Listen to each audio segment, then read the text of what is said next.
I haven't made a video in a while, so I thought I'd make one on what I've been doing lately.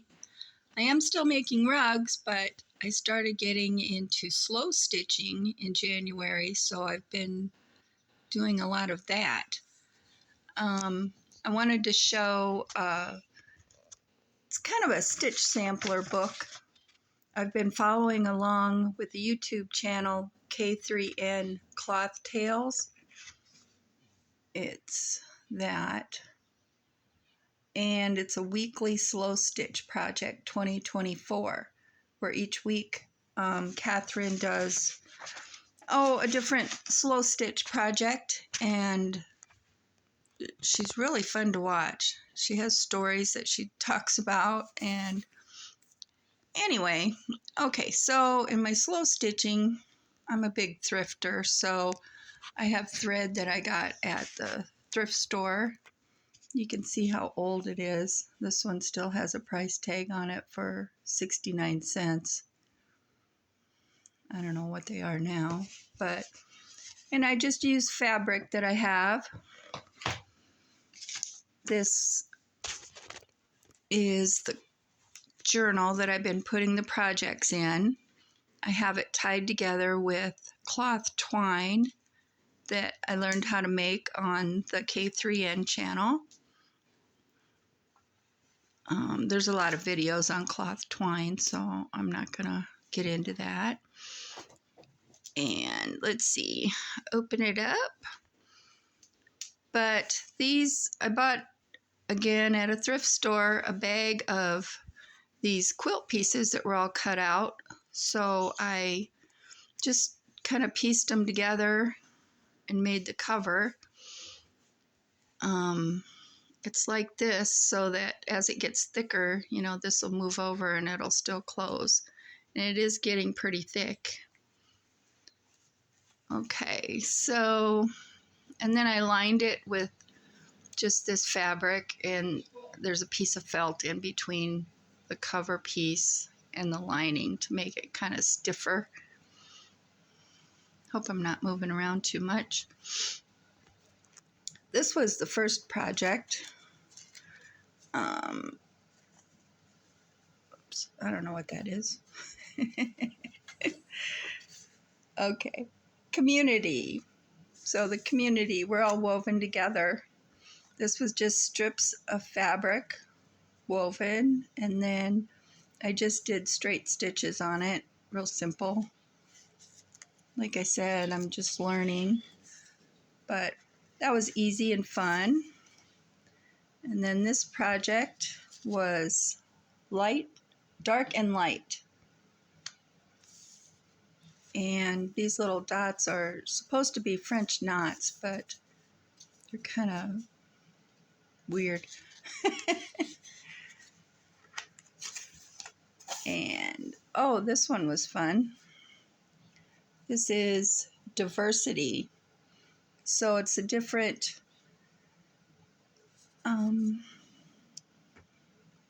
ways that people in different parts of the world make textiles or make pieces. This is a 4-patch from American Quilting. And then there's, let's see, Kawandi is inspired. Kawandi means quilt, and it's done by the Siddhi women of India. I made a big one. I'll show in another video. But anyway, the pieces are put on from the outside in and then straight stitches. And then, let's see, Boro is patching. So like this is a patch that was put on. And then Kantha stitching is just this patching and stitching to hold the fabric down. I'm not explaining it very well, but that was fun. Oh, this one is choices. So we put strips of fabric in a bag or a box or whatever and just picked them out without looking at them. So whatever you picked was next. instead of worrying about and stressing over what colors go together, what strip to pick next. It's just random. And I thought that turned out kind of cool. It was fun. These are all fun. Oh, and I never thought I'd learn how to do a real quilt piece or stitch. This is English paper piecing. And Catherine made it look real easy, so I tried it. And there you go. My corners actually pretty much match up to where they're supposed to be. I left the pieces of cardboard in, the little templates. But so that was really fun. Oh, this one is Trixie Cloths. This is slippery, gauzy, really phrase easy pieces of cloth, and they're stitched together. Some of them were kind of hard to stitch on because just of what they are, but it was interesting and fun. Oh, this is a heart, our hearts. This black I didn't sew. That's a piece of a scarf. And then I did couch stitch to attach this piece of yarn around. And it's what's in our hearts. And there's a picture of my little dog, Jackie. She's sleeping on her bed. She was just starting to get sick then. But she was almost 20 years old. Oh, this is Pojagi. It's a Korean method.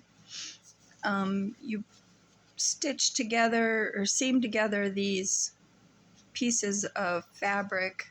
They're kind of sheer. I saw other YouTube videos where people made curtains out of them and the light shines through. But the stitching is supposed to look the same on the front and the back. And oh, this 9-patch. You say I'm wild like it's a bad thing. You're supposed to come up with some kind of little saying or something with it. So the 9-patch is a quilt thing, and there are 9 pieces of fabric in here, but I moved them around and made them kind of crazy. So there's 1, 2, 3, let's see, 4, 5, 6, 7, 8, oh, and 9. And then I did random stitching on it. Oh, and Emily Dickinson, Hope is a thing with feathers. Emily Dickinson wrote a poem called Hope, so that was our version of a feather. This is eyelash yarn and fabric I just cut into that shape. So I really like that one. Oh, here's a little Kawandi. See, each piece is put on the outside first, and there's straight lines of stitching. And then you add pieces as you go, or as the first pieces run out, so that you cover the whole back. But there's the back stitches.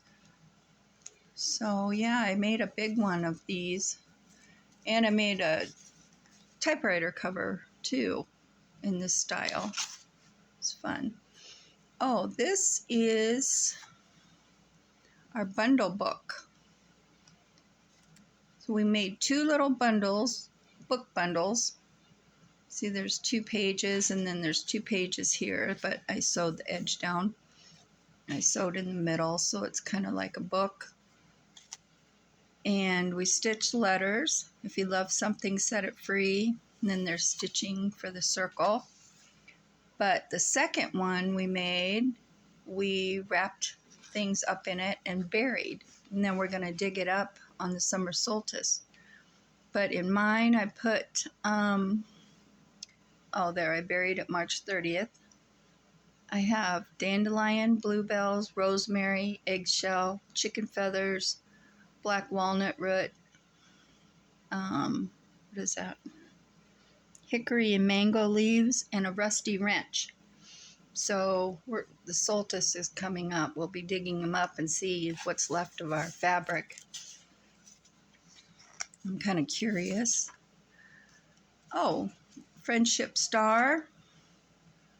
So now you see why I say I'm not a quilter. My corners don't match on this one, and my points are kind of wonky.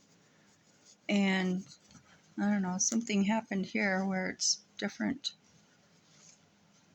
size. And this is a picture of all the friendship stars that people did in the group. Somebody put them all together. So that was really neat to see. Oh, and this is the moon. So I put this is a piece of a scarf from the thrift store. And then this is a wolf in front of the moon. And there's little stars, kind of, I'll call them stars up here. The woods and the wolf and the moon on a piece of rust-dyed fabric. And then, since we're on the moon theme, here's the eclipse that we had in North America this year on April 8th. We didn't have a full eclipse, so I left some of the sun showing. That was neat. Oh, my poem fell off. This is Pale Blue Dot, our planet Earth. So I did water with the blanket stitch, and then this is land and trees or whatever, and I put a moon in mine, and then I put the poem by Wendell Berry, The Piece of Wild Things. I love that poem. Oh, this is backstory. My little dog Jackie, she passed away. She had Cushing's disease and dementia. Like I said before, she was almost 20. But I was working on this project called Backstory, and the front of the fabric has a pattern on it, and we're supposed to stitch, like around the leaves and around the flowers, but I was just too upset, so I couldn't finish it. So I just called it Backstory Unfinished and put a picture of Jackie in there. And then we sewed it down to the page so that you really can't flip it over and look at the front. It's about the back. So, oh, and then here we go. Pockets, the secret history of women. I know we always make fun of women's clothes. We don't have pockets in a lot of pants or skirts or shorts that we need. But actually, if you look at the history of pockets, there were several times where pockets were illegal for women to have because they might hide, well, like during women's suffrage, they might hide pamphlets and things in their pockets spreading information about the women's right to vote. So pockets were illegal. Crazy, right? But anyway, this is I think 18th century tie-on pocket. Well, a small example.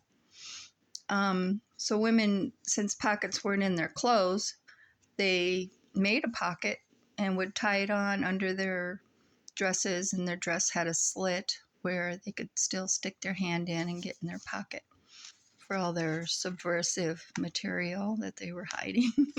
Or novels. Novels were also illegal at one time. But anyway, that was fun. Oh, and this one I just finished. It's called Kintsugi. It's Mending with Gold. I don't know if you've ever seen. It's a Japanese thing where, like broken pottery or broken porcelain, they mend back together with melted gold. So this is just a, example in fabric. But I don't know. That was okay. Oh, and this one is if you were going to a desert island, you magically get there, but you can only take 8 things to sew with. What would you take? So I took a needle, one pin, scissors, a length of thread, and 4 pieces of fabric. And I thought this was pretty cool, but now looking at it, it looks like a piece of pizza. But it was fun. It was fun to think about what you would take if that's all you had. But this is rust dyed circles, rust dyed triangle. I do a lot of that. Oh, and this one was really interesting too. Boro inspired, mending is healing. These were thin pieces of fabric, and as you stitch over them, see there's no backing. As you stitch over them and put them together and add more stitches, it becomes more substantial. And people have always mended clothes, but I don't know, it's just really interesting. The more you mend, and people mended their clothes out of necessity and out of love. They wanted to keep their family warm. So that's neat. Okay, and that's all that I have done. I am a couple projects behind. This is one I'm working on. It's called a comfort cloth with a blanket stitch, or there will be a blanket stitch on there. I cut a hole in the top fabric and put a little piece of red behind it. Now I'm doing, just doing stitches around the outside edge, and then the rest will be filled in with blanket stitch. But anyway, I think that's it for now. I think I talked about everything but my paper. It's acrylic painting paper, art paper, I don't know what you call it. And I tea dyed it. I have a great big tablet of it, but I cut it to the size I wanted, and then I dyed it with tea. And then the projects I sew on, like I said, and that's it. I think I still have room for quite a bit more, but I have enough pages for more, but if it does get too thick, then I'll make another journal to put them in. But this is fun to look back at and think about what I was doing at the time. So if you think it's interesting, check out K3N's channel. She has other things going on too, like Wonky Wednesday. Those are fun projects. All right, thanks for watching.